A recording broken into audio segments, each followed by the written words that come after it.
Oh. Who's serving face? Not me. Oh, no, not you either. For those who are not watching the video, this might be a nice time to plug, hey, check us out on YouTube to get the full blast of Hot Mess in Your Face. No, absolutely not. Not what they signed up for, not what they subscribed for, and not what they left a review for on Apple Podcasts. Thank you. Please leave your 5-star ratings and reviews. Apple Podcasts. Whoa. Hello, everyone. Welcome to another Hot Mess Moments. My name is 8-Bit Dylan, also known as Dylan Zahner in the real life. And I'm a huge fan of Lost, but I've never seen Beth's favorite show, which is... Well, Nanny. But I'm Beth Dixon. I've never seen Lost, which is, Dylan's favorite show. I said, you know what? Just for you, I will sit down and watch this and then podcast about it weekly.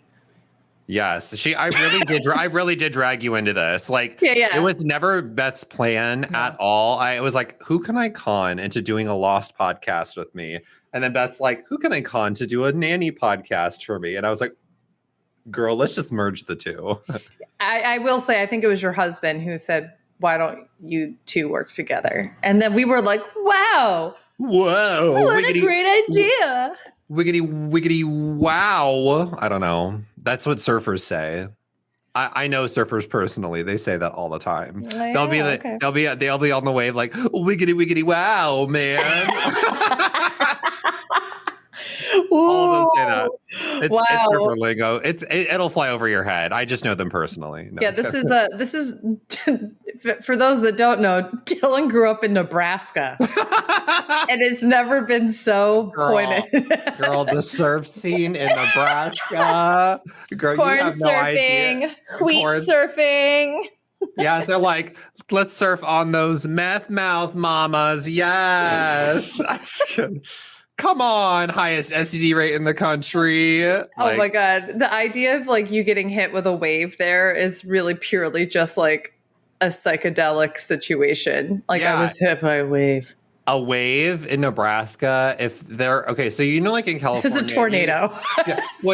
Kind of. So you get hit by a wave in California, it's salt water. You get hit by a wave in Nebraska, it would be like dead cows and pigs that are floating in the Mississippi River, and probably a lot of piss and urine from humans, and just a lot of bacteria that you don't want anywhere near your body. All I'm hearing is welcome to New York City, Beth, with the piss and the urine portion. So we're here for it. You're my people. Hey!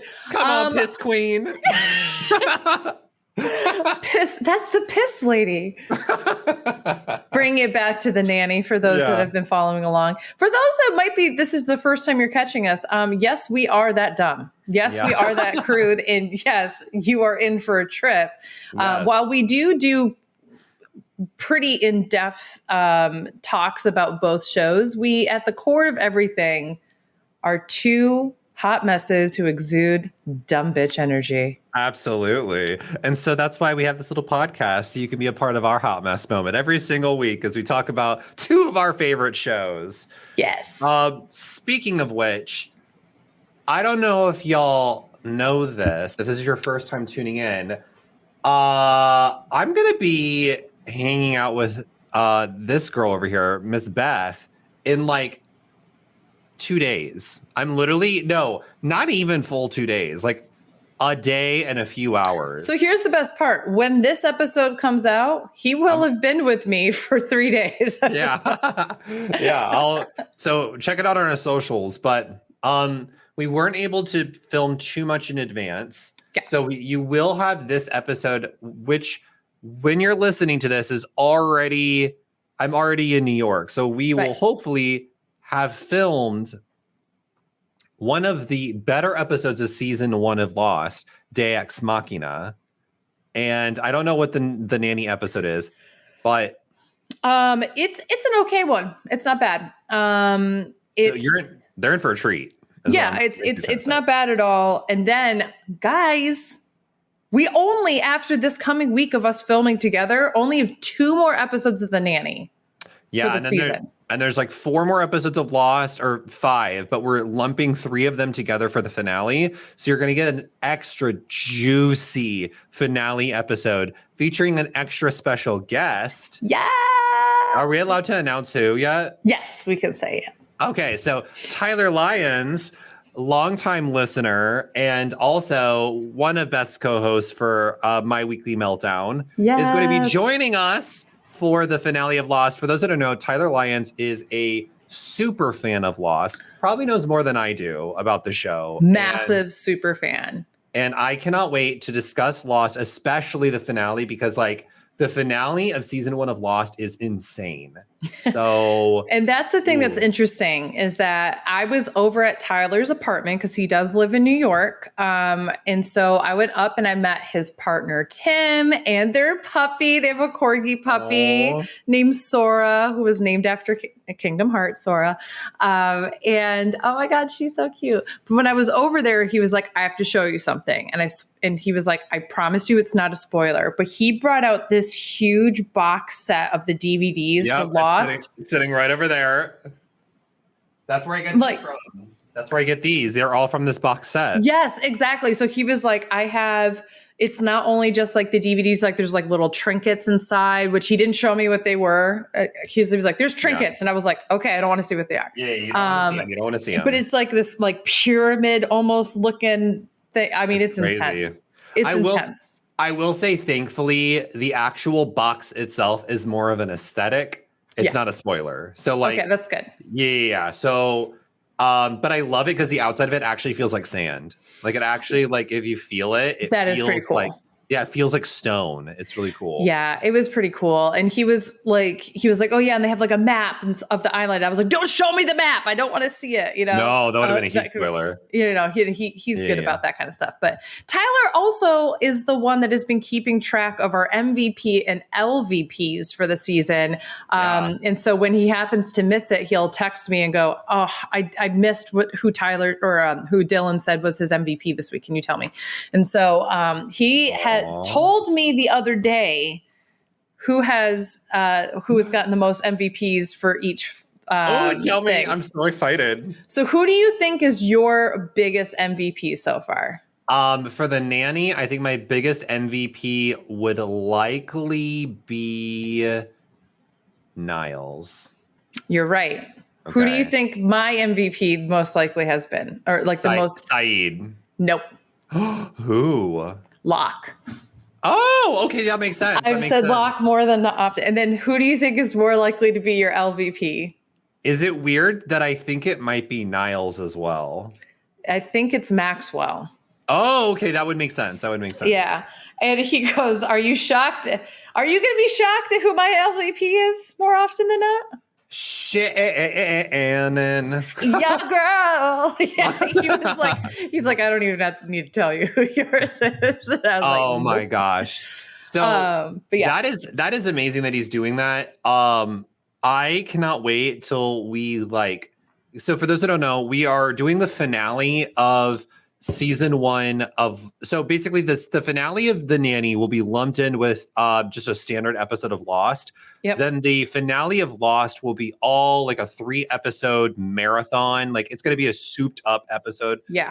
This moment probably a couple hours long. Get prepared, bring your popcorn, get your road trip planned for the end of the summer because it's happening. Yep. And then we're going to be doing a recap of both seasons in a separate podcast where we're not covering any of the episodes. We are, in fact, talking about the first seasons of both The Nanny and Lost as a whole and what we liked about them, what we didn't like about them, what our thoughts were, and what we think is going to happen going into season 2. And I can't wait. I know. And we're going to look at the statistics of MVP, LVP, and that kind of thing, and kind of talk about we know who maybe are more often we were going to choose for MVP, LVP, but let's look at percentage wise of the rest of the time. What does that say about our perceptions of the season? And so we'll talk a little bit about that.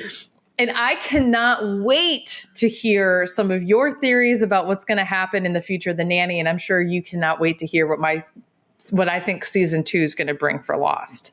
Ooh, season 2 of Lost is the gift that keeps on giving, baby. Season 2 of The Nanny keeps it steady. All right, that's good.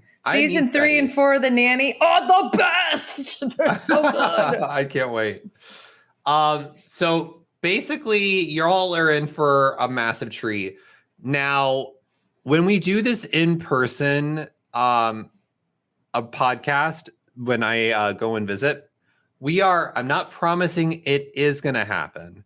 We're going to try to film our reactions, and I can try to pepper them into the edit of the episode so y'all can see Beth's reaction to Ex Machina and my reaction to the Nanny episode. Now, let us also just say, for the record, Dylan has a pretty tight turnaround for when he's going to be here in New York, and he also edits our episodes, and then he's going to have to go back to work and like streaming and all that kind of stuff. Yeah. There is a slight chance that this episode would be a day or two late. I'm going to put it out there, that our live episode together, maybe not on Thursday, might be on a Friday. 1st or whatever it is. Not the 1st, but whatever I'm talking about. Might be a Friday. So just want to prepare you ahead of time. This episode, good to go. Next episode might be a little delayed. Yeah. And that's just the timing of everything. I don't get back until Tuesday night. I theoretically could try and edit it that night, but we'll see. I need my beauty sleep, so we'll see. I was just going to say that traveling is a lot. So it is. Even if it's a direct flight and all that fun stuff, like you still are dealing with so much just to get home. Agreed. Completely.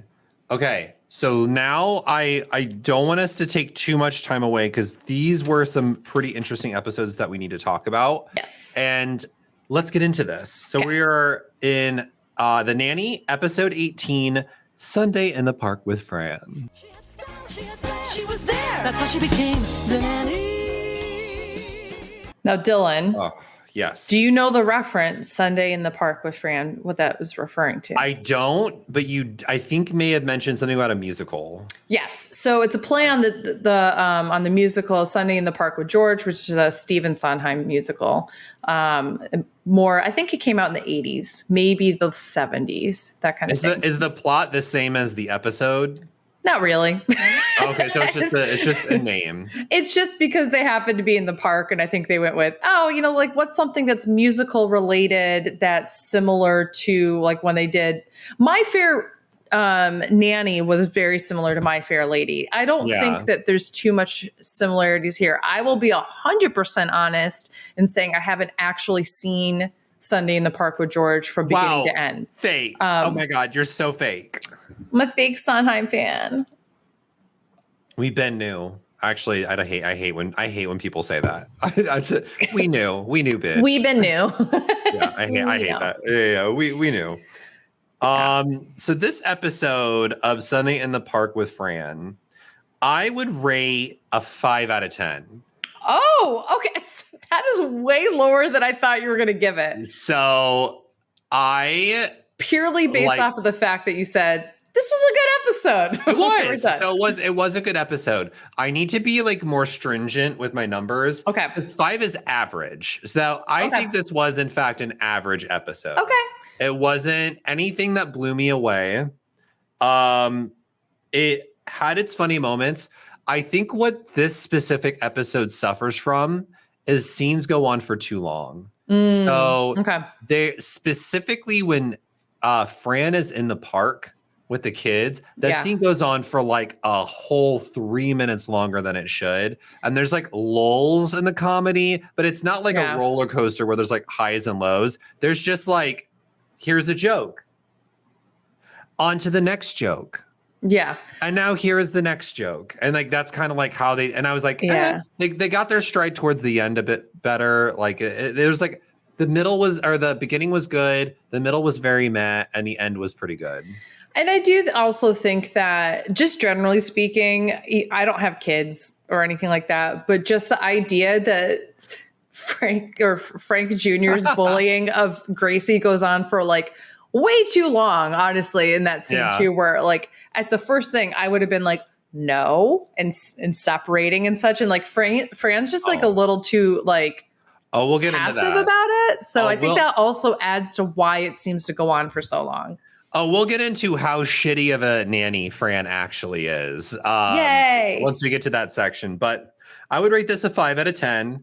The general synopsis of this episode, though, is so we begin with Cece and Maxwell, I think, in the office talking about how they have filled all the seats in the theater because Fran's family has been invited to the theater. And there's this really funny dialogue of how Fran's family is so excited to go see a show, and she's got like an insane number of family members. It's so silly, and I really like this concept for a sitcom at this time of just someone with an insane number of family members. That is just a pool of characters they can always pull from. Totally. And they will. And I can't wait. I love it. And in this scene, we're kind of set up how desperate Cece is for success, because that's kind of like a theme in this episode, is that Cece will do anything in order to put on a successful show, even if that means sleeping with someone, which she fully offers herself up later on to do. Totally. Which I was like, you better work, girl boss. You better work. You better work it. I think that the other thing that I love about this too is that it gives you a good sense of like, yes, Fran has a whole bunch of family and they're really excited about going to like a Broadway premiere, but they also fully clearly haven't been people who have ever really been to Broadway before, even though they lived in the city. There's a significant amount of people who live here and can't afford to go see a Broadway show. So because she's like immediately walks in and goes, we're going to take X amount of like steak dinners and we'll do some chicken dinners and throw in a couple of vegetarian options. So they're like, this isn't dinner theater. She's like, there's no food? Like, what? And so like the idea that like they didn't know that you've got to eat ahead of time. And that honestly, anybody who's never been to Broadway before, buying like a packet of M&Ms and a Coke will run you back like $25. Like it's ridiculously expensive to buy anything there. So it's just kind of like a play on how funny it is that there's like a class divide there too. So it's like her whole family is excited to go. And they also don't know what they're getting themselves into on both sides of it. I was curious about that. I was going to ask you as I've never been to Broadway. I've never done a Broadway show at all. How does the concession stand at a Broadway theater look like? Is it like a movie theater? There's kind of yes and no. There's typically a merchandise booth downstairs. So like when you would walk in, if you're going to be up in the balcony, which is the farthest from the stage and the highest, the mezzanine is the middle, and then the orchestra is the big ground side, right? So on the orchestra level, there's typically a merchandise and probably a concession stand down there. And then there's typically one on the mezzanine or one on the balcony if there is such a space for the balcony. Okay. Oftentimes the balcony doesn't have the space. They've got to go down to the mezzanine to get stuff. There's also not a lot of bathrooms, which plays a role into some of Fran's comedy at the end. Really, I'm like, we are talking about old theaters here. Damn. And they'll have hundreds of people there and there will only be maybe like 12 stalls for the entirety of the theater. See, I was going to ask where the glory holes were, but that answers that question. Okay. Well, clearly it's in the chorus boys room, but we're here for that. Okay. I just want to make sure. It's in the pit. It's in the pit orchestra. Go to the trombonist. There's a trough in the back near the orchestra that they just host like a, okay. New York. New York. The theme for this episode, piss. What is it with us? We are, we take it there. We always take it there. First of all, we take it there as like, and you know what? I will not speak for you. I have an inkling here, but I'm not going to speak for you. I am like, first, fully demisexual, and secondly, like not super kinky. But we always bring up like pretty kinky shit as if like it's just. Yeah, I like talking about kinky stuff. Yeah, I like talking about it. I wouldn't consider myself the most kinky, but I'm also someone that's like, I won't say no to some things. So like, try it out. And yeah. Now, would that mean that I want someone to shit on me? No. Does that mean that I want someone to pee on me? No. But there's Yeah. other things that I might be open to. But when it comes to piss play, I just love that it makes some people feel uncomfortable to be like, ooh, piss queen. Like, I just, I got laughing because I'm a big fan of Dr. Mike. Do you know who Dr. Mike is? I don't. Oh, wait, that sounds familiar. Maybe. He's the really attractive doctor who's like my age in New York City. And he literally got famous because they were like, he's the hottest doctor of all time. And he is a primary care physician and does a lot. His YouTube channel is all about medical information. And so he'll do things like, we're going to watch an episode of House and I'm going to tell you how real this stuff is, or let's talk about COVID. Let's talk about these guidelines. I'm going to give you whatever. And recently, I think like last week, he had a video looking at what Bear Grylls does out in the wild and being like, don't do this. Do not do this for survival. This is actually horrible for you. And one of the things that Bear Grylls talks about is like, as a last resort, if you're ever like really dehydrated, if you can pee, you should drink your own urine. And he was like, no, you don't. Like, it's full of salt and all that kind of, it's literally the stuff that your body pushed out. Like, don't drink it. Yes, it's sterile. You're not going to get sick from it. But if you're desperate, he said, actually, the best thing you could probably do is like, it's not going to smell great, is to put it on your skin and try to get it absorbed into your skin that way, but not to actually drink it. And so ever since then, when people have been like making any kind of piss references, I've just been like thinking about being out in the woods, like, I don't have any access to water, and like having to like rub my pee on me. I love that visual image of you. That's just great. Just Survivor, like, if you ever get cast on Survivor, they're not ready. They are not ready. They're going to be like, is this bitch pissing in her hand and throwing it on her face? You're just by the way, like rubbing it in. It's like the one thing they give you is like an ample amount of water. Like, yes, you have to like boil it and such, but I have a feeling that like if people were really dropping like flies because they could not get a fire going, I'm sure they would give them fresh water. So it's like for sure. And that same with like, they get their medication. They get like totally women get like, like tampons and that kind of thing. Yeah. No, they have to use sticks with a leaf attached to the end. Just kind of. I would rather just bleed on television. Yeah, go for it. You know what? Shout out to everybody with a uterus or vagina and or both who have been on Survivor. I cannot imagine what it would be like having your period on such a show.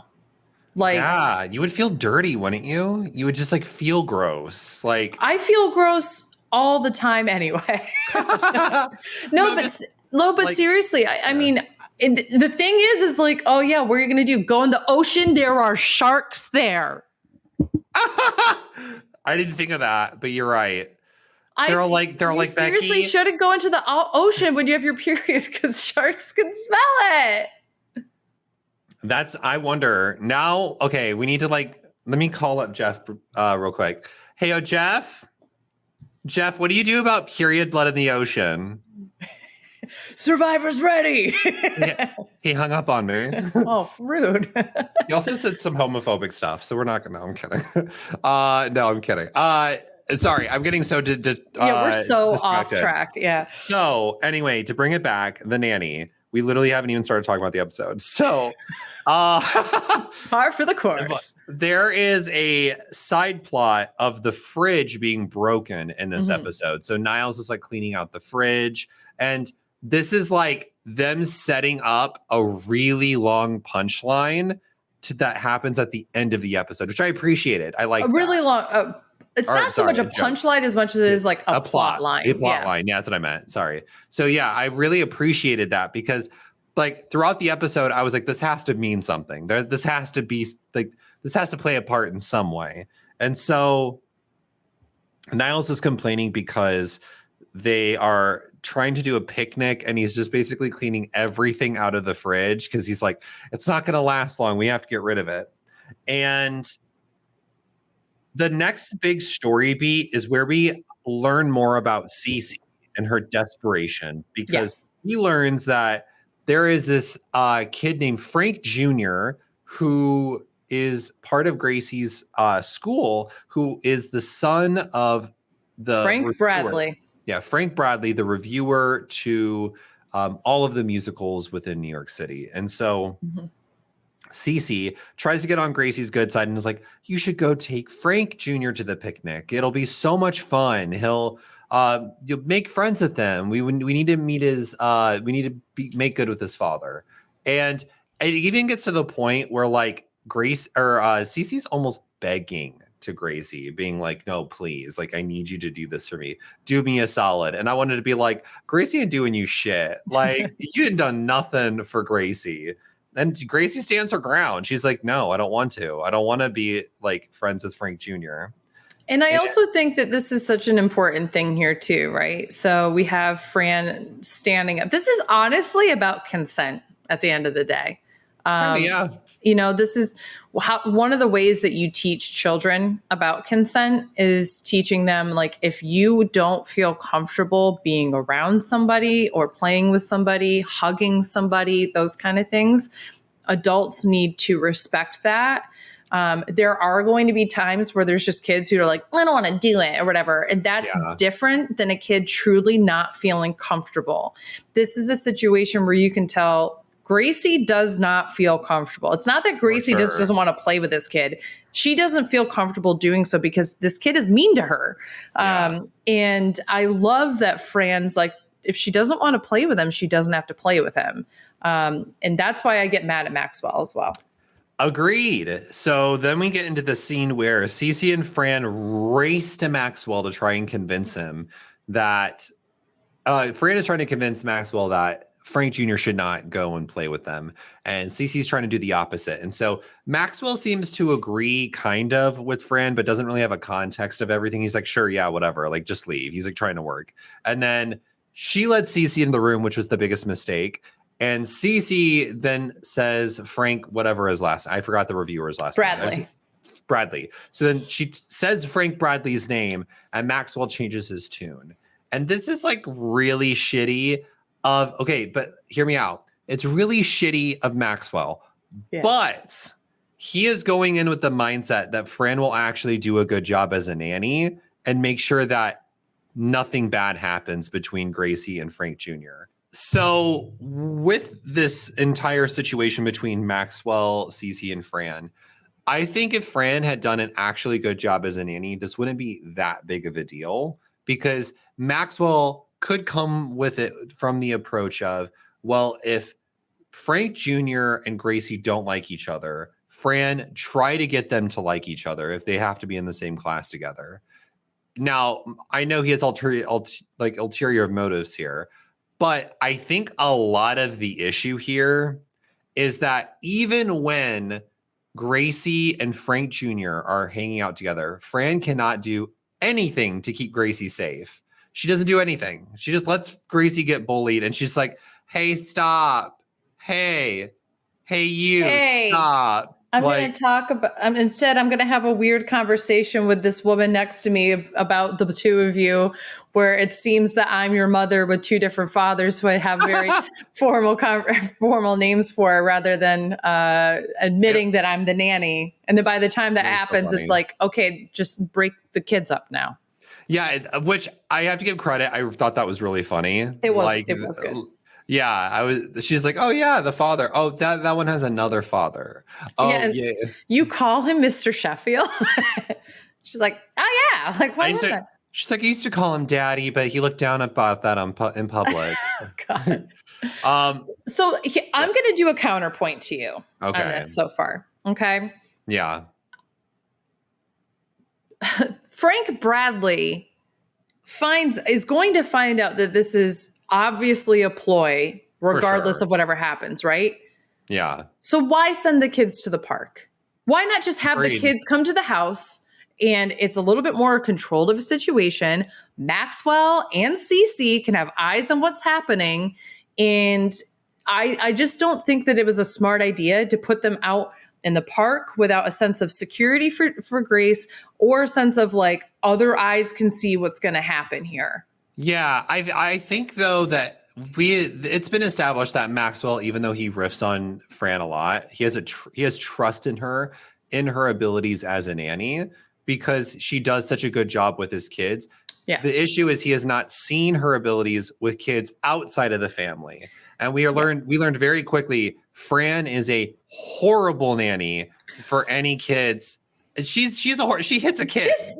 This kid. Okay, let's talk about that. She hits a kid. There's no excuse. She goes like this with a baguette. Stop.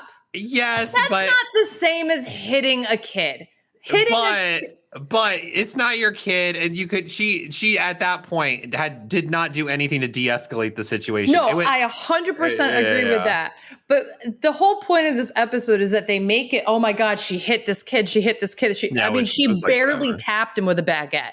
Yeah, and he had an overdramatic reaction. This is not a kid who clearly has any kind of boundaries in his life. So how can you take someone who doesn't raise him or isn't a teacher and just go, oh, well, she's a bad nanny because she can't control a kid who is clearly out of control and entitled in his life. So I will defend her a little bit on this one. Again, it goes back to blaming Maxwell and Cece for making Grace go on a play date with her school bully, who clearly has issues. And if they had taken, especially Maxwell, if he had taken any sort of like, okay, why doesn't Grace like him?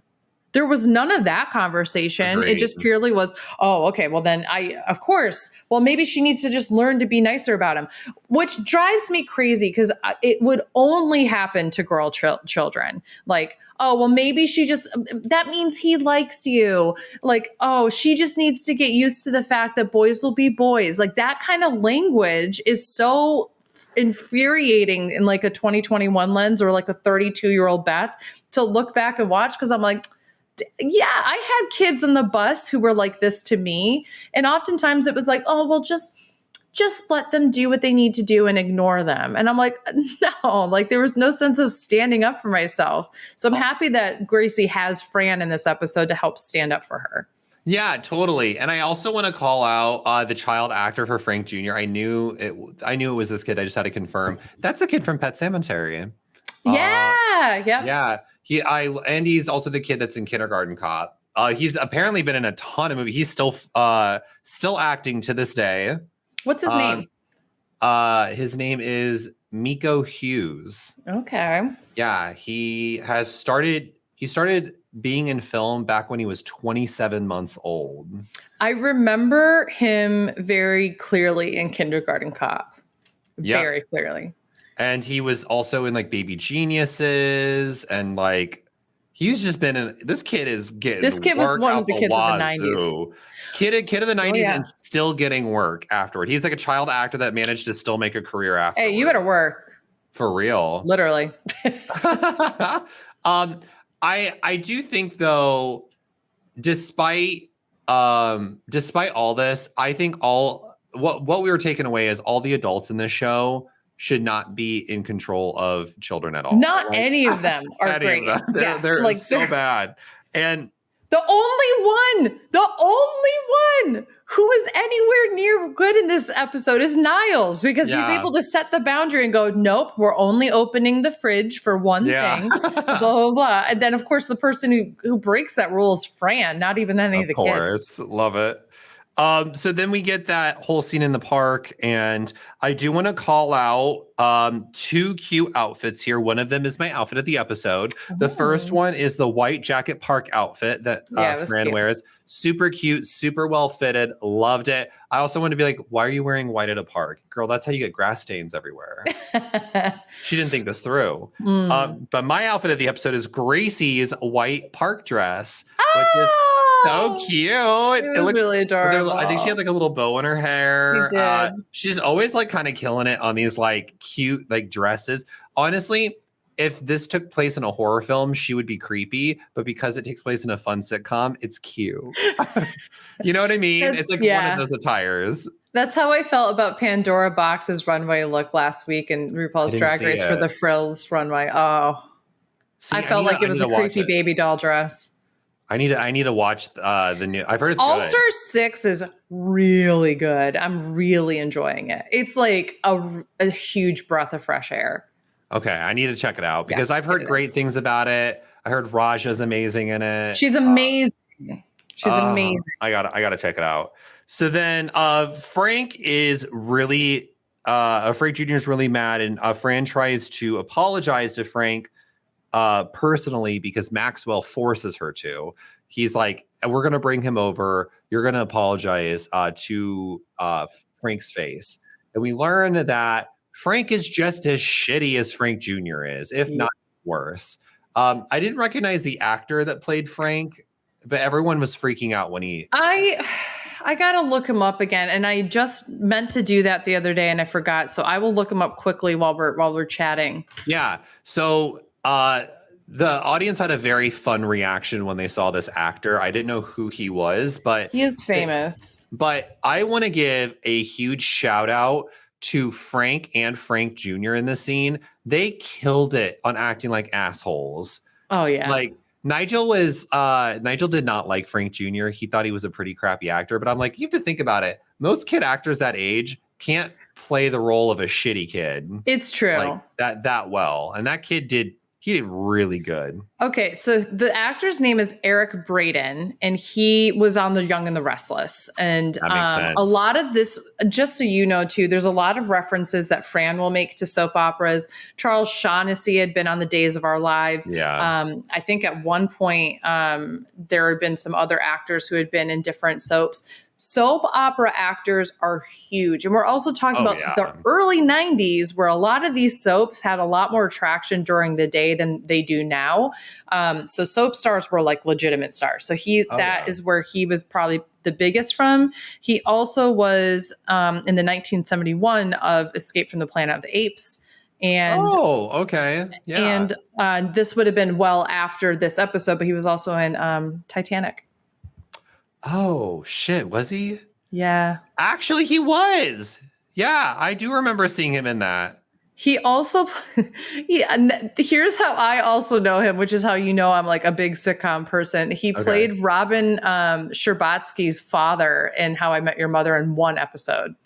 Oh, and I was like, I never saw that. I never saw that show. Oh, it's okay. Like now it's kind of like, looking back and you're like, oh, this is creepy. I don't like some of these things. I don't like as much. See, but all I know about that show is that Neil Patrick Harris, a gay man, plays this very horny straight guy. Yeah, a very promiscuous straight guy who has a playbook and like all that kind of stuff. His character is funny, but I never like really liked him because he's just a misogynist. Yeah, he's like a fucking dick.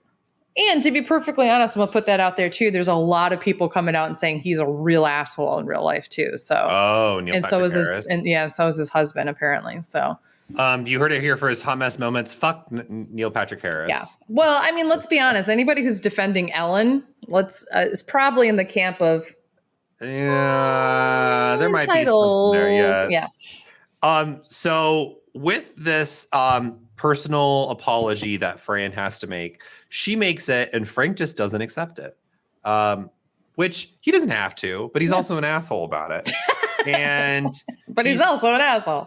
Yeah. So he's so mean to Fran and Chester, who is Cece's dog, because Chester's in the scene. We get to see Chester back again, looking cute as can be.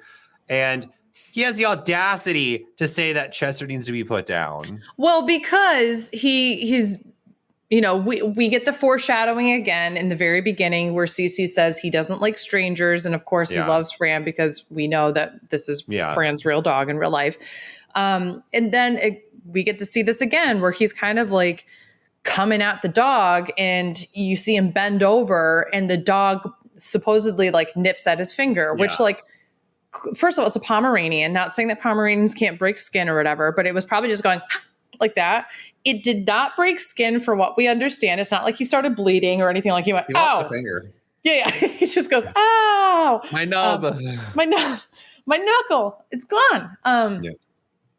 But like he's obviously being overreactive about this, which is supposed to be parallel to the fact that his son got barely tapped by a baguette and does the same thing. So what they're basically is, I've been slightly inconvenienced. You were the problem here. And I have the law and everything on my side. He's a Karen. He's a Karen. 100%. Yes. Yeah. A Chad. Or no, that's not a Chad. No. No, he's definitely a Karen. This is peak Karen. Welcome to the 2021 Karen Watch. Here we are watching The Nanny, and we have two Karens on the scene. One is a little shithead, and the other an old guy who thinks dogs are assholes. But he is in fact the asshole himself. He is in fact what he eats. He doesn't eat ass. Let's be real. Frank, there is no ass being eaten. You can tell he doesn't eat pussy either. Absolutely not. He does not. He definitely does not. And he's the kind of guy. Ooh, we're getting real raunchy in this episode. So, and he's also one of those guys that's like totally not into butt stuff. But if you put a finger in his butt, he might be okay with it. He'll be like really into it, and then have a moment where he's realizing what's really happening. And go, get that out of there. Yeah, gay panic. Homo. Yeah, no homosexuals. So this is where we see a little bit of a redemption arc for Maxwell. He does in fact stand up to Frank. And I liked that he was standing up being like, you don't need to apologize, Fran. You're an asshole. I'm the asshole because I put everyone up to this because I wanted a good review from you. And honestly, I don't give a shit whether you give me a good review or not. I'm just going to keep doing what I do, which is a mentality that a lot of people in real life should probably have because and I will say this though, and to provide more context about the world of Broadway theater, reviews really do make or break a show. So do Tonys. It is amazing. In the Heights was on the verge of closing, and then it got all the Tony nominations in 2008, and then ended up having a really wonderful run and was turned into the movie that we know and love now. It was also so successful that Lin-Manuel Miranda went on to write Hamilton. But had it not gotten good reviews and then gotten these nominations a month later after it opened, it would have closed within like 4 months.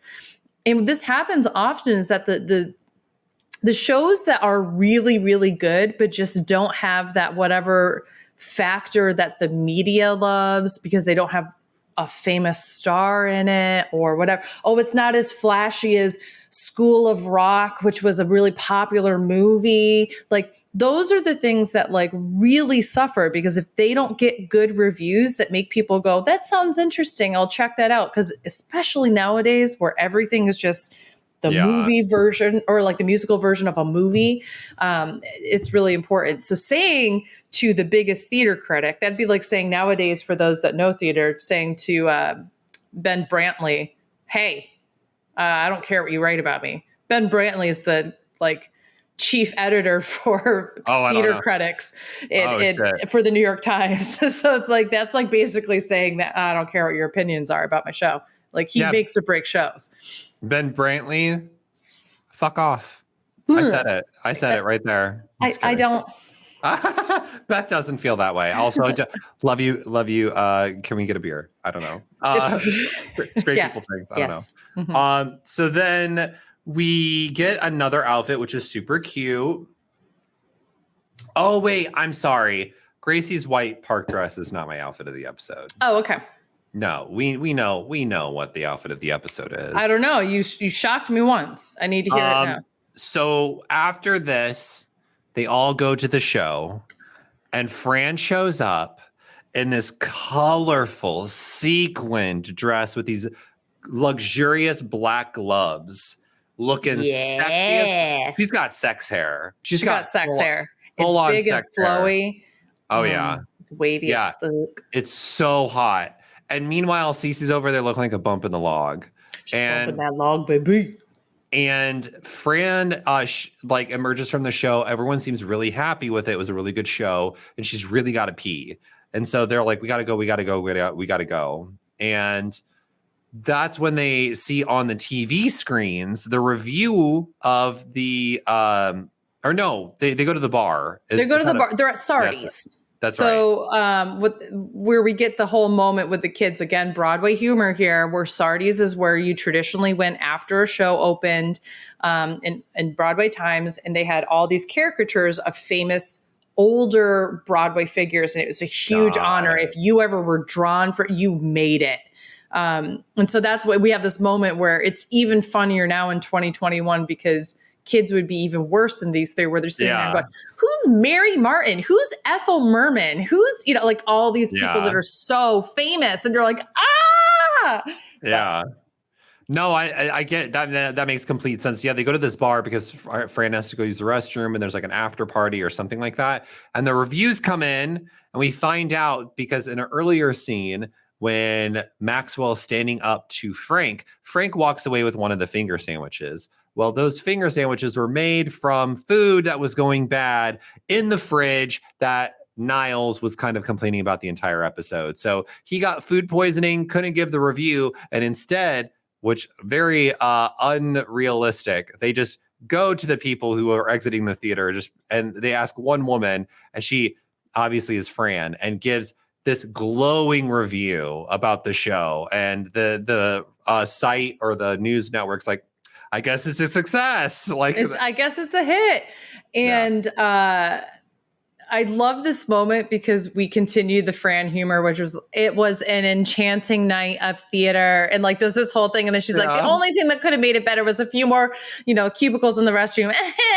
Like, you know, just like the idea that she's like, they can't, like, nobody is adding stuff to the restrooms when they put up a show in a Broadway theater. Like, they don't have, like, they don't own the theater. They're like basically renting out the space for their show for like, you know, so it's just so funny. It's just like, I wish that was the only thing that the show could have been better with. She's so adorable. But that's basically the episode, but there's two major things. I'm not done yet. There's two major things before we get to the very, very end. Maxwell kisses Fran, and like a not really thinking about it moment, goes in for a kiss, and like the height of the moment, backs away, and it's awkward, but it's not like too awkward. Like three amazing facial reactions about this. Yeah. Maxwell was like so overjoyed that Fran did this for him that he turns around and goes, oh my God, Miss Fine, and grabs her face and kisses her, which is clearly out of a, oh my God, thank you so much kind of vibe. But clearly there's some kind of sexual attention there too. And when they break apart, you get Fran's face, which is really taken aback, but like not altogether like hating it. And then Max, who's like kind of embarrassed. Oh, I'm so sorry. And that kind of thing. But then you get Cece, who looks horrified. And she's just watching it like, she's like, what? You evil bitch. I'm going to kill you. This is my man. Yeah, which you would think like Cece would have caught on by now, but I guess not. I guess not.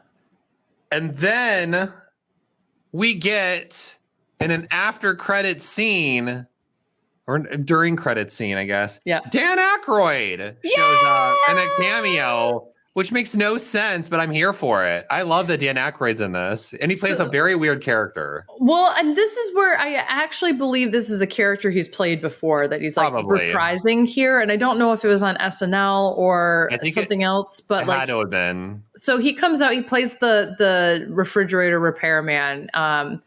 And he says, there's something wrong with your condenser. Let me just think there might be a crack in it. And he bends over and he's got like, you know, full moon essentially that he's showing. Yeah. And so you get some wisecracking jokes there between Fran and I was going to say Nigel and Niles.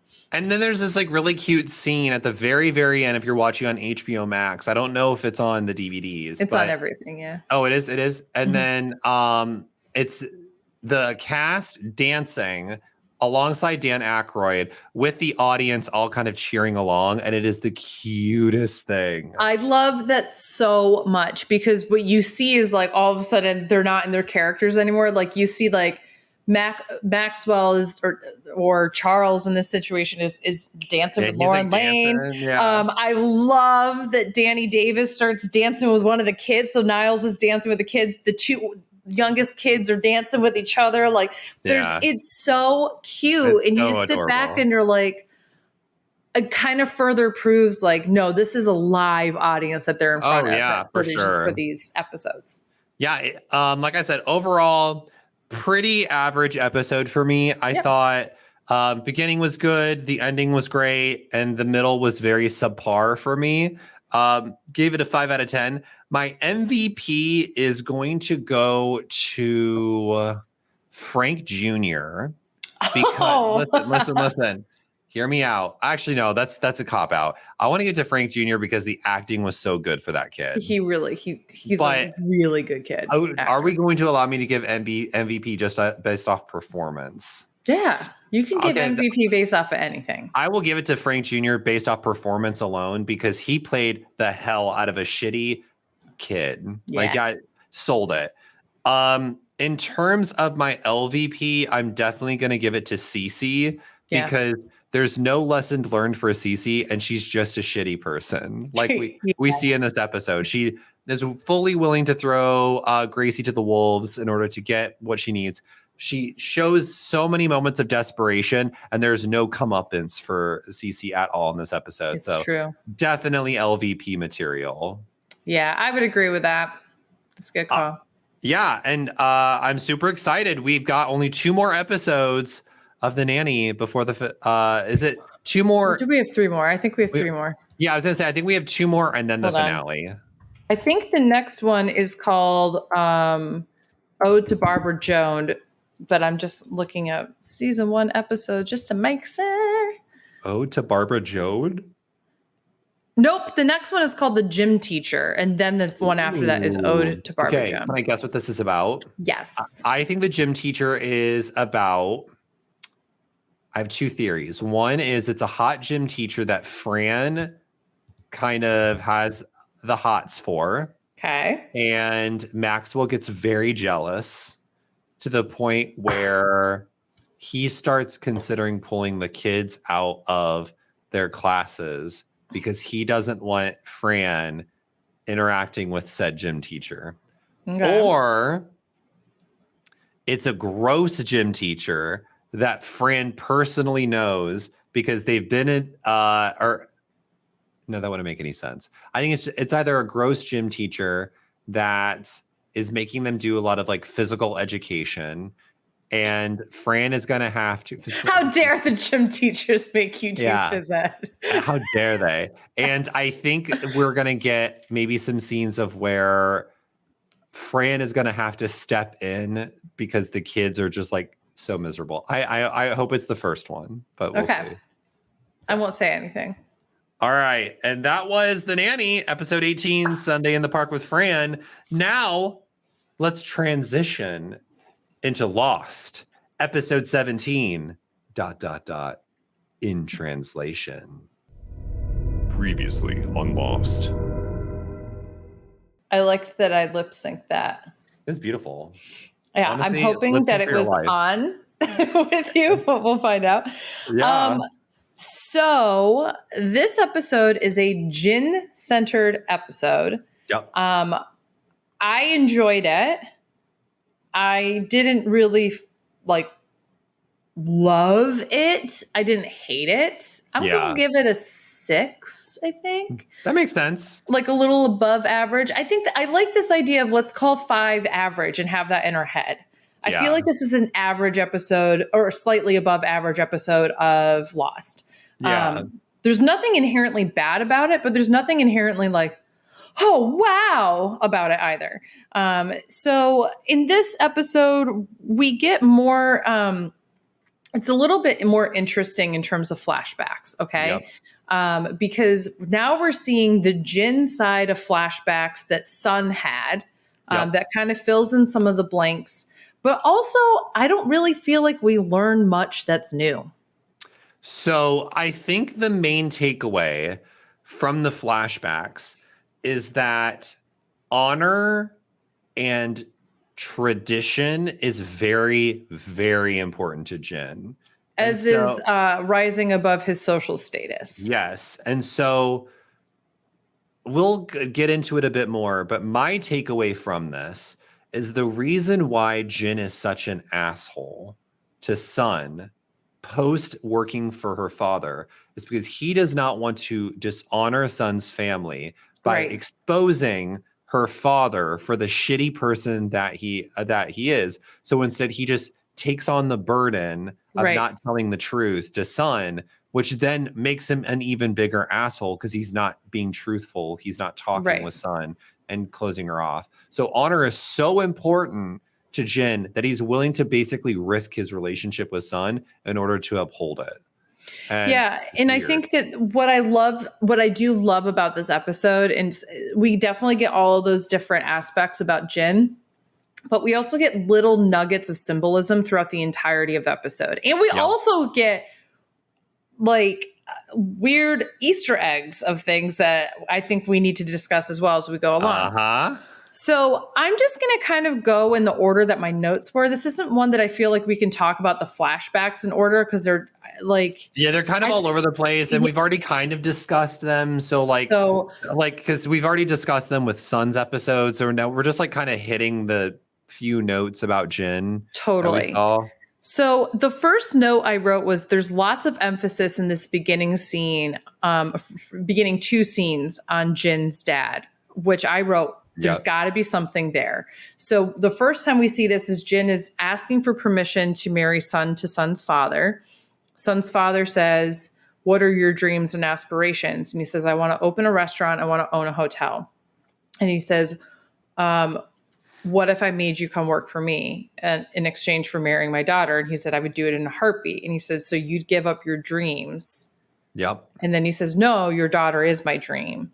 So I think that right there already, and he says something along the lines of like, "What does your father think?" And he said, "My father has passed." And then we cut to when Sun and him are on their wedding night where she says, "I wish your father was alive to see this." And just the way that he's reacted both times told me immediately, the father's either not dead or he died in a way that Jin feels super guilty about, that is eating at him. Yeah. And we do find out at the very end of the episode that Jin's father was very much alive.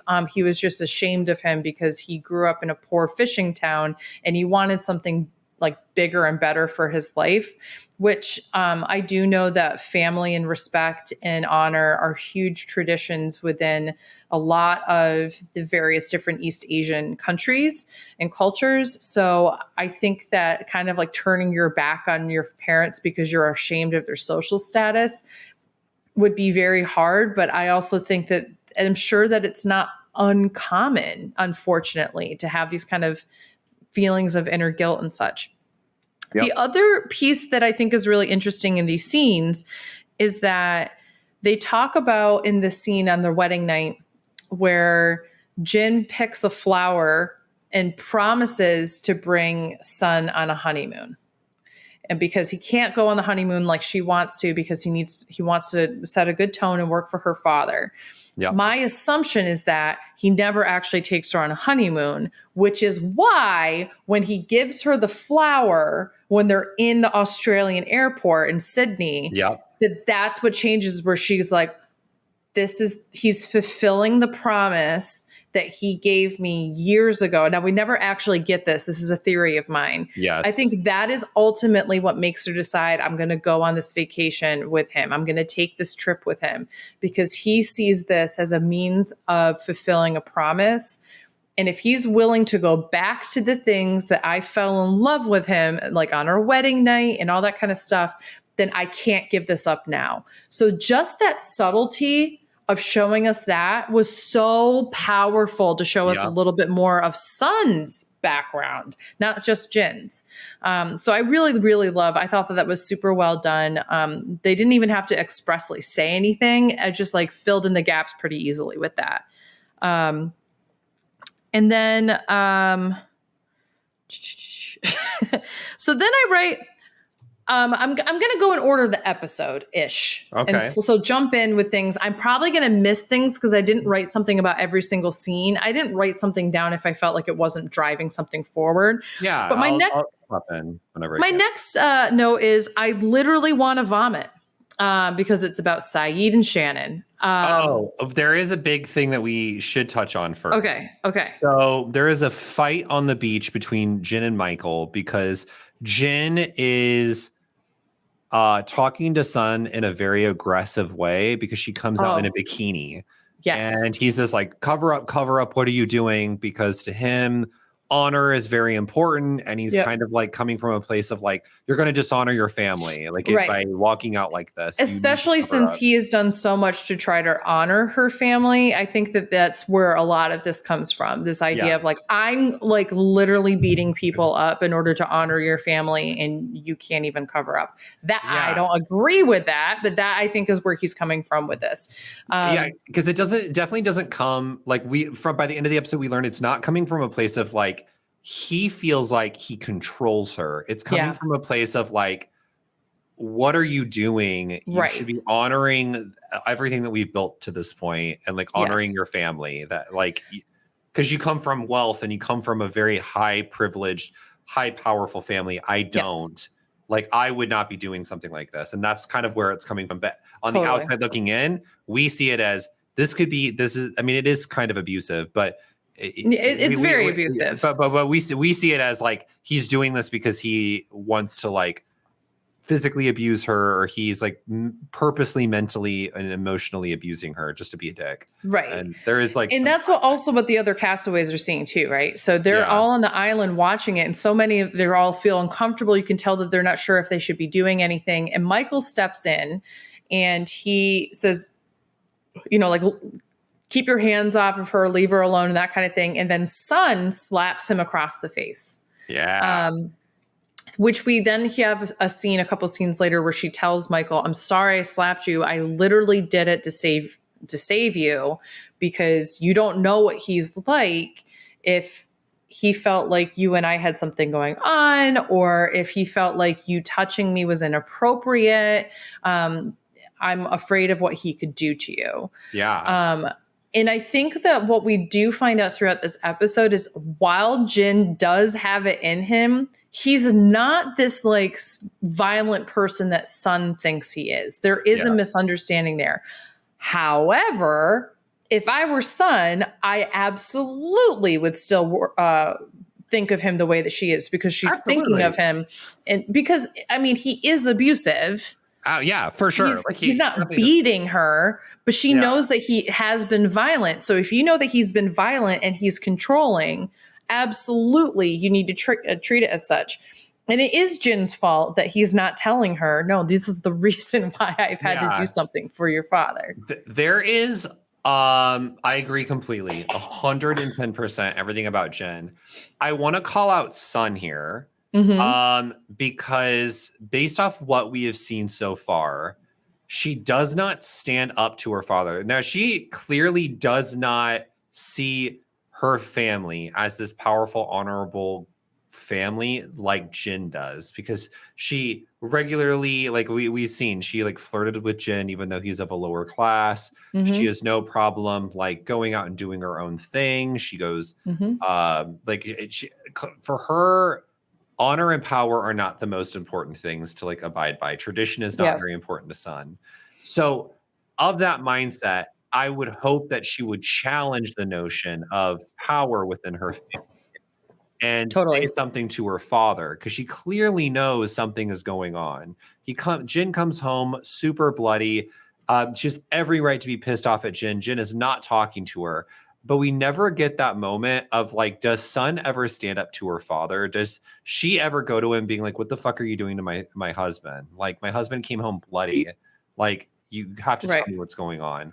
I do think too that just something that I caught as well is when Jin goes and beats up the head of like the environmental portion of like the Korean government or whatever the case is. He does have a moment when he's beating the guy's face where he looks up and he sees the little girl crying. And I made the connection that he's assuming that that's how Sun would feel about her father, which I think goes a little bit further as to why he doesn't feel like he can say this, because he'd be ruining this image of like, look at what your father is making me do. And on top of that, like, look what he does to other people. And like, this could also happen to him. Like, I think that all of those different things are swirling in his head. But going back, we have a moment here where Saeed and Shannon I also wrote vomit in my notes They're here. so gross. And the acting is so bad here. It's so bad. Yeah.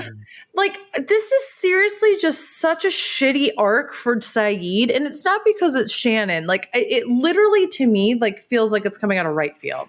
It does. It does. It doesn't feel like this is some kind of natural thing. It's oh, now we got to find a way to make Boone jealous or whatever of Shannon, and now we have to figure out. I hate this. I will say there is one moment that I do love of Shannon's storyline in this episode. It has nothing to do with Saeed. I love the moment where she sits and has that conversation with Locke later on, and he's basically like, this is your new life on the island. Stop. Yes. Stop. Oh, we will get there. Oh, yeah. Okay, good. Yeah. We'll get there because I got theories. Okay. We'll talk about it when we get there. Yeah. So, then at this point, so Sun's apologizing to Michael. Michael says it's not his problem, it's hers. He's completely out of the situation. He's like, fuck you. Yep. I'm out. And so Sun walks away and he's working on his raft, which looks like a pontoon boat. It looks it's good. Amazing. Yeah, he is very good at whatever architecture, construction, whatever he's doing. Absolutely. And what he has done is he realizes that there's Jack comes up and says, now people are wondering how many people are going to be able to take with him. He said, it's only room for 4 of us, and it's obviously going to be him and Walt. And he goes, I have 1 room left. And he goes, well, what happened? And he goes, and Sawyer comes along, and clearly Michael paid made Sawyer pay his way by giving him supplies with which he can make the raft. And so Sawyer plans to go with Walt and Michael. And is the next scene the fire at night?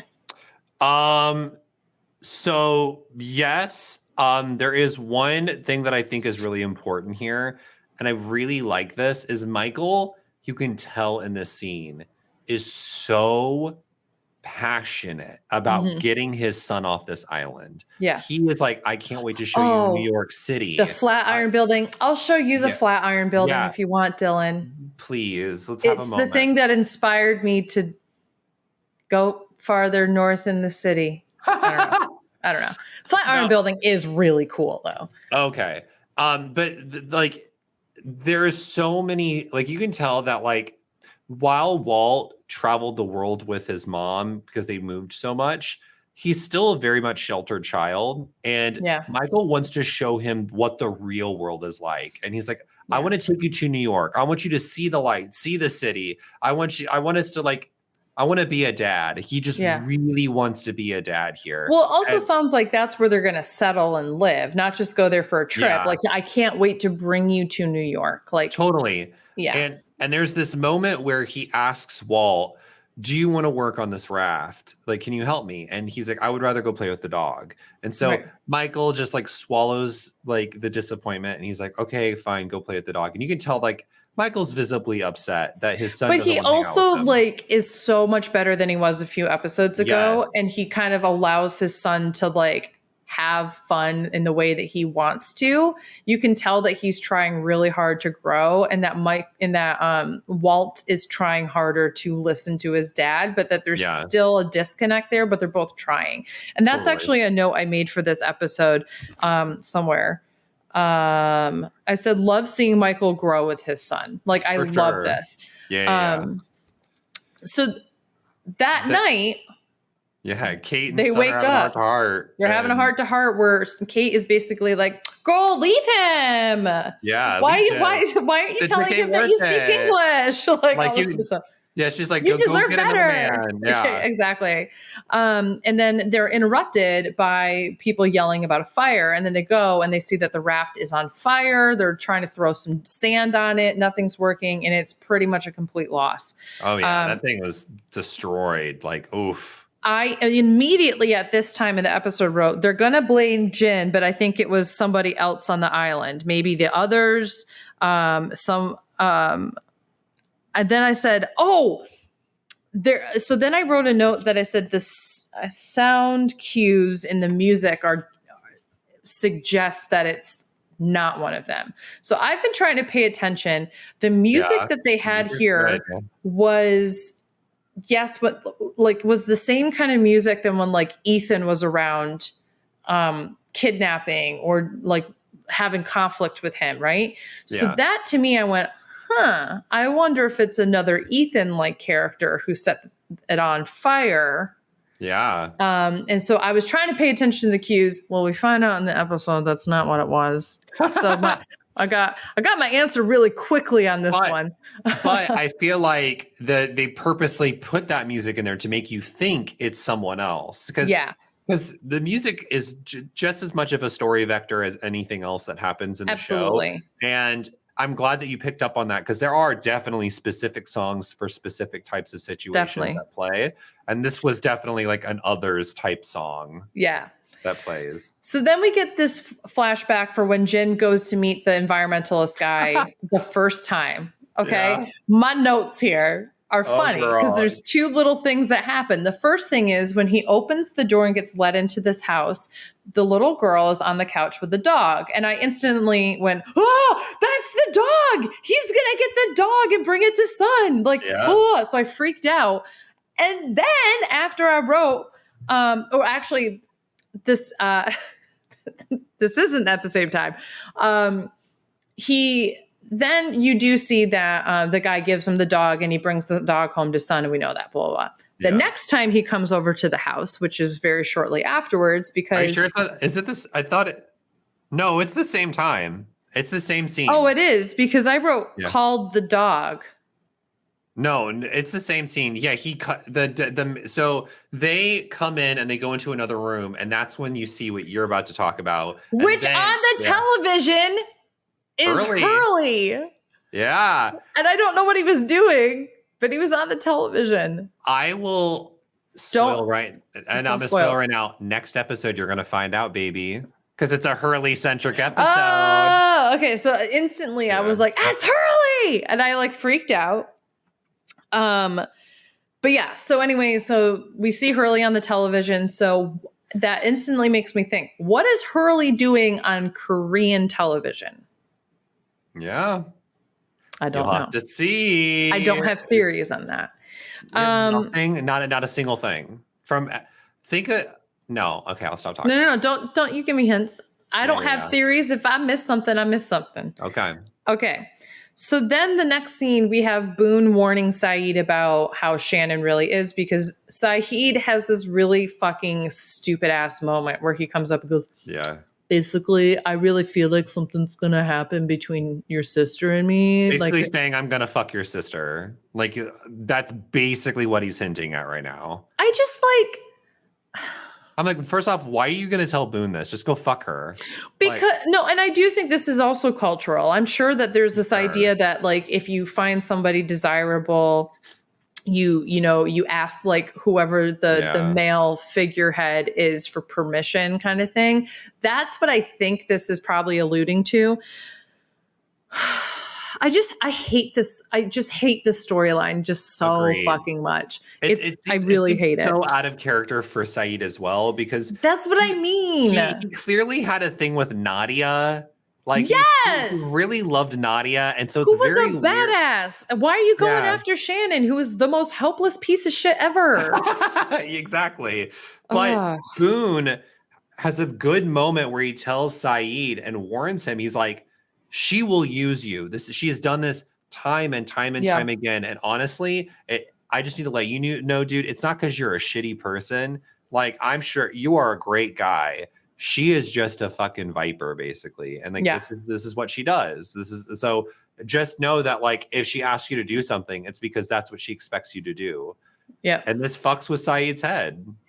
I'm happy it does for that split second that it happens. But before we get to Saeed essentially breaking up with Shannon IRL, which was the best scene of the, no, I'm just kidding. It wasn't.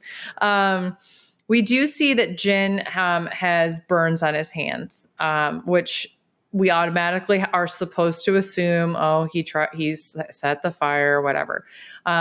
and he's down at like, I don't know if I don't think it was the ocean. It was, he was in the caves. And he was trying to like kind of heal his hands in the water. When Sawyer comes up and straight up just kicks him in the head. Okay. Sorry. So we see Jin's hands are burned earlier. Right. There is a few things that happen before Sawyer gets kicked by Jin. Okay. So Saeed does have Jin gets kicked by Sawyer. So Saeed does have that moment with Shannon where they're like, she asked him to help put up the thing, and he's basically like, you do it yourself. Like, can you get someone else? Can you get another friend to do it? Like, I'm very busy. And Shannon's like, you talk to Boone. And clearly she's talked to Boone. And so Saeed walks away. Yeah. See, I had all these things after that. So that's why I was. Yeah. So basically what happened, there's like a whole scene between like, there's Boone, Shannon. So basically I have it set. So Boone and Saeed have that conversation. Then Saeed talks to Shannon. And then Shannon goes immediately and talks to Locke. Yeah. And I said, Locke is like amazing at back talking to Shannon. Like, oh, it's phenomenal. He says, this is my favorite scene. Yeah. He's like, everyone gets a new life on this island. And that's like the message. So I wrote that as a quote. Everyone gets a new life on this island. Yeah.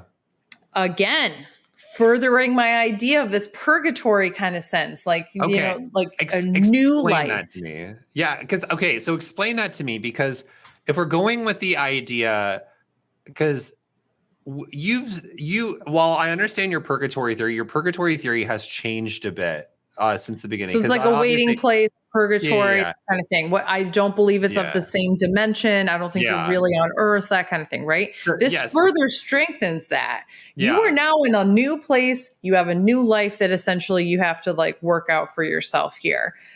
Things that were challenges in your past life will inform the things you need to work on here. Things that held you back are no longer an issue, or the things that you need to let go in order to live on here. We've seen it with Boone.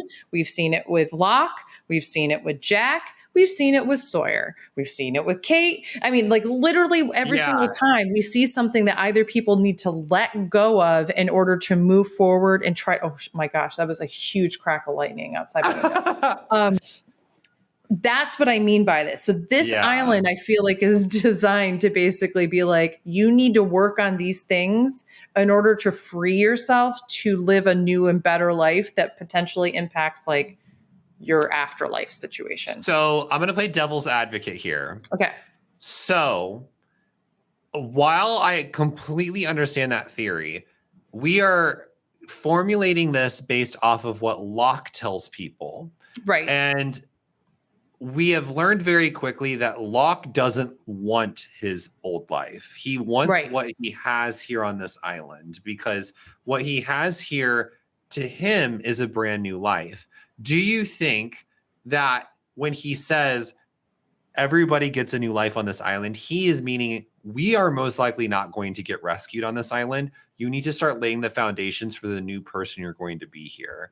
Because I remember when I first watched this, that's how I took like what he was saying was like, not so much that this is like, while there is like weird stuff that happens on the island, there is still elements that are still kind of grounded in reality. And so when I remember, and this is not saying that I was right or you're right or anyone was wrong. I remember when I first watched this, I took that as you are Locke, the hippie guy who is like, kumbaya, man, like the island is like the place to be. It's like that heals your soul kind of thing. And so when he's telling her this, she takes that as, you know what, you're right. I don't need to be the stuck up stupid bitch that I've been off this island. I can be the new me, and I don't need Boone anymore because she relied too much on Boone and Boone relied too much on her. So like, I was just curious your thoughts, like, because we've heard every time that this is said, it's always from Locke. Yeah.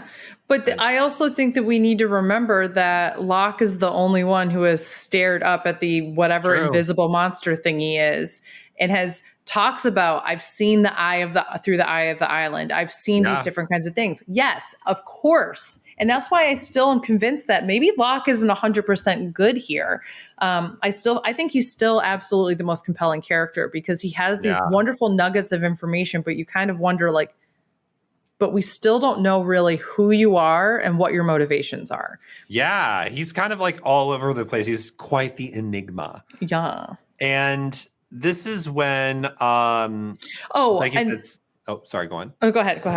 I was gonna say this is where we get to your part where Jin is like cleaning his hands off on the beach or sorry, in the caves, and then Sawyer kicks him.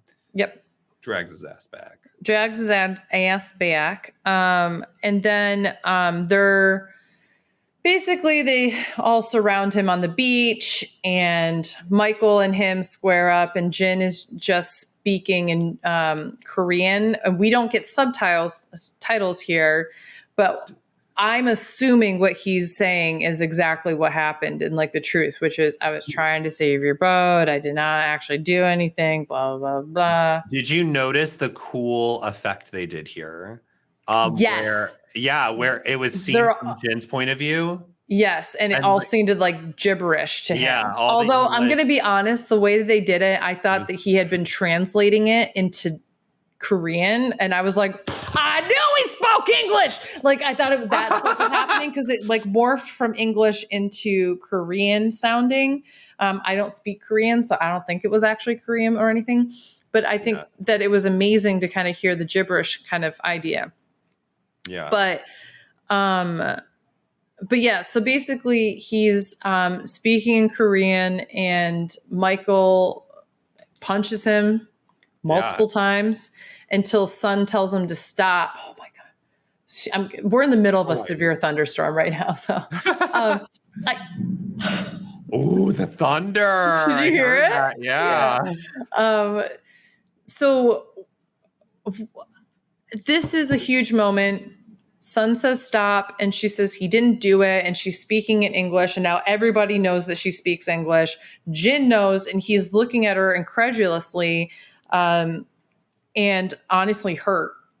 Yeah. Excuse me. And she basically explains like this wasn't him. He didn't do it. Why would he do this? Blah, blah, blah. And then while they're getting hyped up again, Locke comes out and says, this makes no sense. We are not the only people on this island. We already know that. Why are we fighting each other? There's no reason why he would do this. We have to remember that there's other people on this island.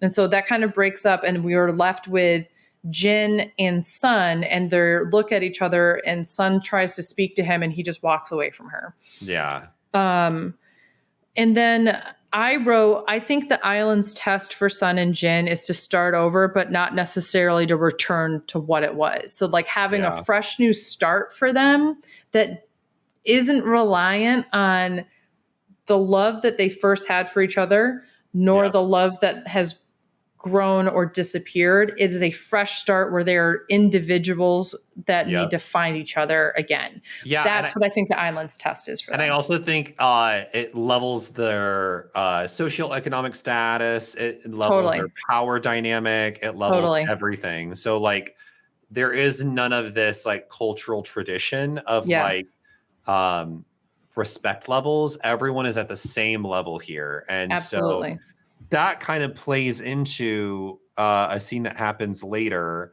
where they have a fight. They have the fight where he basically is like, we can never return to what we wanted. And she is pleading with him in both Korean and English and saying like, why can't we go back?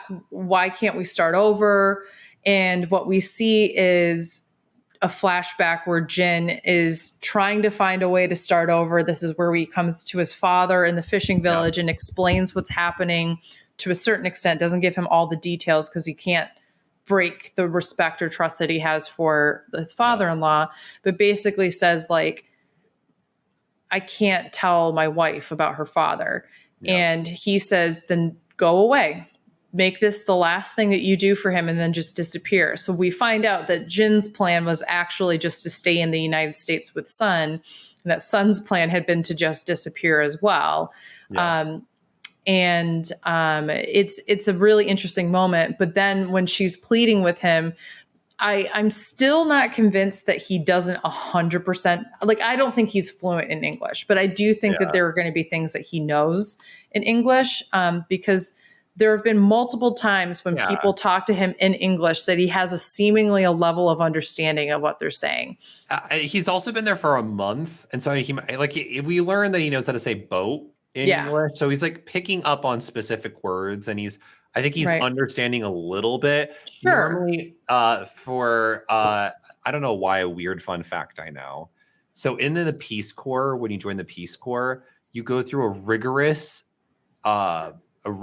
language training exercise where you are speaking in another language for like 8 hours out of a day. You do that for 3 months, and you can speak fluently in the language for the most part after 3 months, after like rigorous training. So this is basically a style of rigorous training where he is surrounded by all people that speak English. Totally. It makes it much harder.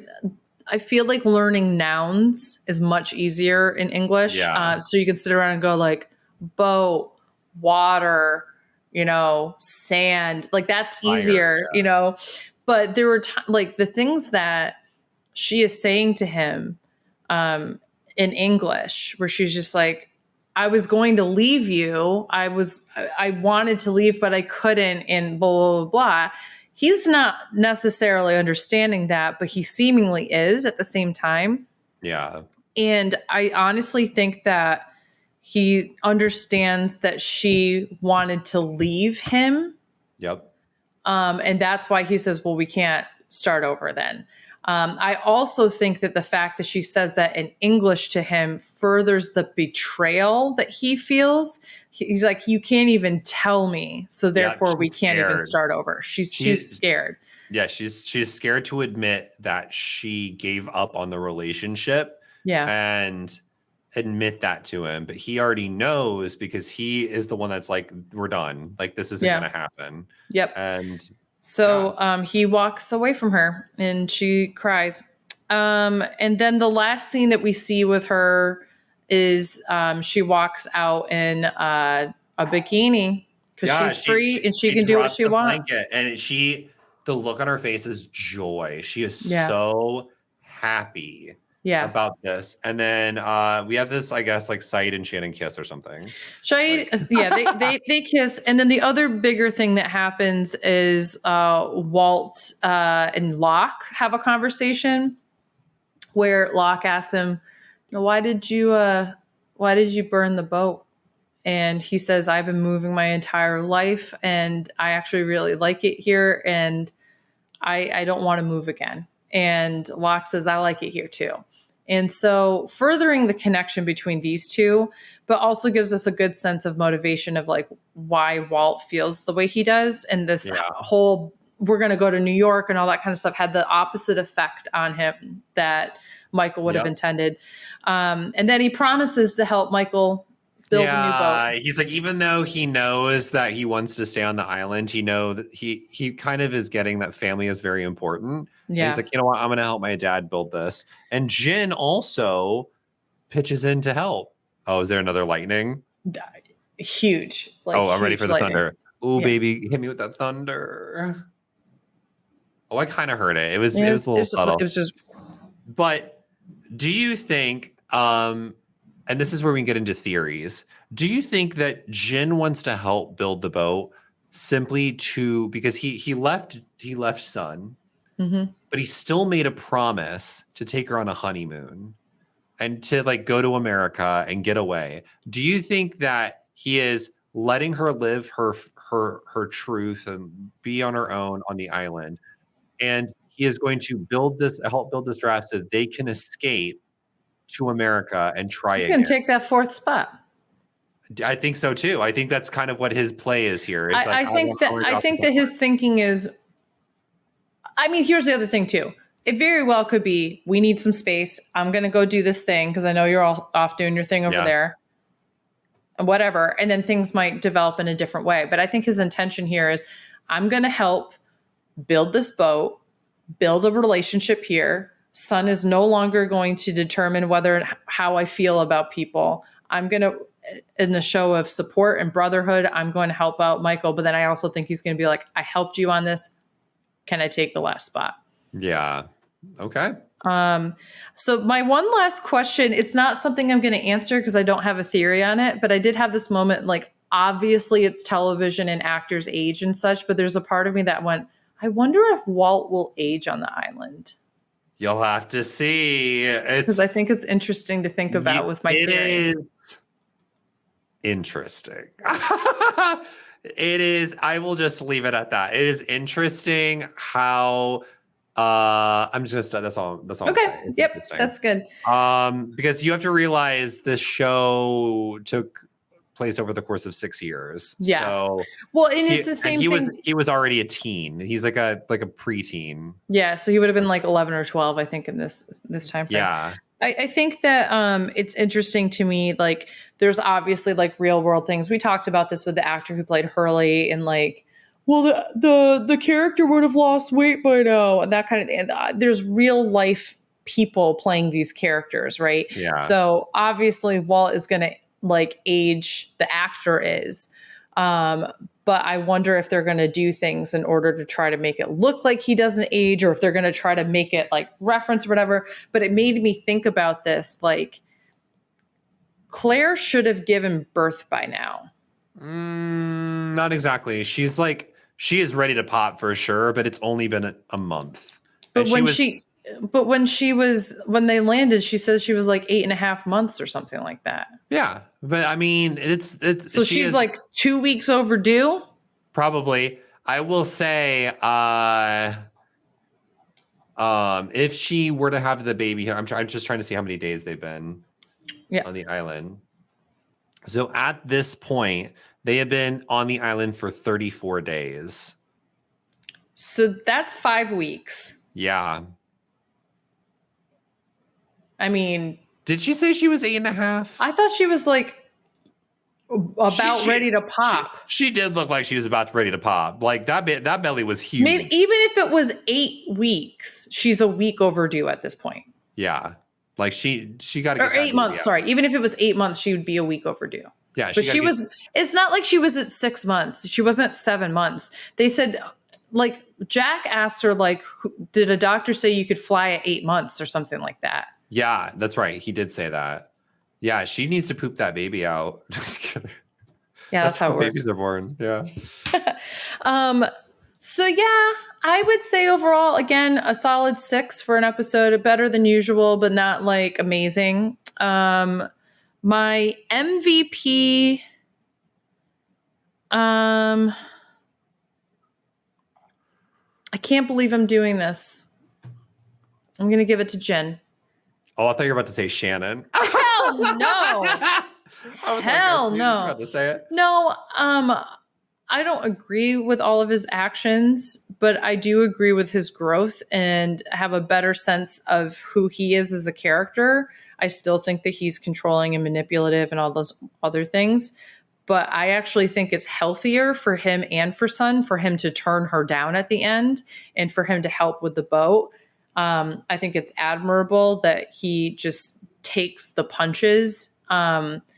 There's a lot there that I think deserves that he's the MVP. Plus the episode's about him. So obviously not all the episodes where people are the center I've given MVP or LVP to them sometimes, but like I think this one's deserving for MVP. For LVP,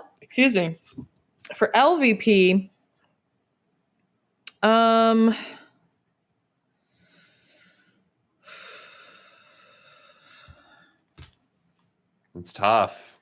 It is tough. I'm gonna give it to Walt for burning the raft. Yeah, fuck Walt. Because it's such a drastic measure. It's such a drastic measure to take when you've seen how much time and energy your father and others have put into this, on top of the fact that, like, he clearly knows how to talk well with adults. So even if he couldn't talk with Michael, things seem to be patched up a little bit better that he's allowed to talk to Locke again. So why isn't he talking to Locke about this? Agreed. seems like this is impulsive. And then I also had a moment where I remembered that things just kind of happen around him. So I wonder if he actually didn't light it on fire, if it just like happened because he wanted it to happen. So Maybe. if it was the latter, then I will give him a little grace, because it could be like a Harry Potter before he goes to Hogwarts situation where he doesn't know how to control his power situation. Yeah. But I think that he's the LVP for me in this episode. I think that makes complete sense. Funny. Okay, so I was like looking up about this episode. There's a really funny continuity error that I don't think neither of us picked up on. Maybe we did. Okay. That's really silly. So remember when he gives the dog to Sun in the original episode, like a little puppy. Yeah, and now it's like a mid-sized grown puppy. Yeah. And then when he comes back when he's bloodly, it's a grown-ass dog. Yeah, No, exactly. I fully clocked it, because that's why I was like sitting there when he goes to the house the first time. I was like, oh, it's the dog. Oh, wait, no, it's a little too big to be the dog. Yeah. There was like a huge continuity error there where like they refilmed that scene where he like comes in all bloody, or after it's when he delivers the message. Yeah, the puppy is fully grown. It's just it also doesn't make sense, because the way that they had shown it with Sun is like that took place like months or years after she got the dog. It's just that is definitely not a story thing. That is definitely a continuity error. Oh, okay. Yeah. No, like I clocked it. I clocked it for sure. Unless that is like an incredibly, like that dog's got some adrenal gland issues and it's just growing really fast. I don't know what's going on. No wonder they gave him the dog for free. Oh yeah, no. Like, have fun with the vet bills. Have fun. You make money. Really. Cool. So that was our 17th episode of Hot Mess Moments. This was so much fun. Reminder, I messed up at the beginning of this episode. We are going to be covering Numbers, which is the next episode, which is a Hurley-centric episode. Okay. And the gym teacher. Yeah, and you said you didn't really have a theory of what the Hurley episode is. I will say this is a extremely memorable episode. Okay. In Lost. I'm very excited. It's also a funny as fuck episode. So I cannot wait to like possibly be drinking with you, watching this episode in person. It's going to be silly. Yeah. It also establishes a huge element to the show, and that's all I'll say. Like that's something that we've never seen yet. A huge element. Perfect. And I will say the gym teacher is an okay episode. I think it's just going to be an average episode. It's memorable to me because I think of a couple things out of it, but it's not like some huge thing. I think it's more memorable than the Ode to Barbara Joan episode, which comes afterwards. So I was wrong. We have 4 episodes left of The Nanny. We have 6 episodes left of Lost, right? We have 7, but 7. 3 of them are going to be 3 of them together, and then the 4 episodes of The Nanny will go with that. So wow, we have 5 weeks left of season 1. It's crazy. And then we get into season 2, and girl, season 2 is insane. Oh my, I cannot wait. I cannot wait to see the premiere episode of season 2 with you. It is one of the most iconic moments of Lost. I am excited. Yes. All right. Well, thank you all so much. Let's do, we have one viewer comment from our lovely gal, Jackie. Jackie says, watching the two of you react in real time is a hot mess, or is a hot mess. It sure is. I'm here for. It's a hot mess she's here for. Jackie, we're so happy that you enjoy watching us be hot messes together. It's going to be taken to the next level next week. Yes, and shout out to Tyler Lyons for leaving us a review on Apple Podcasts. We appreciate you so much, that written podcast saying that we're all for bottoms. Yeah, that I was just going to say, I believe his exact words were, Beth is beautiful, this podcast is for bottoms. I'm here for it. Ooh, so I guess you're right. No. But this has been such a fun time. We will see you next week on maybe a Thursday, maybe a Friday. We will see. Thank you all so much for tuning in. And thank you for being a part of our hot mess moment. Yes, thank you so much. Leave those ratings, reviews, subscribe, like, do all the fun things. Thank you. Oh, yes. Bye. Toodles.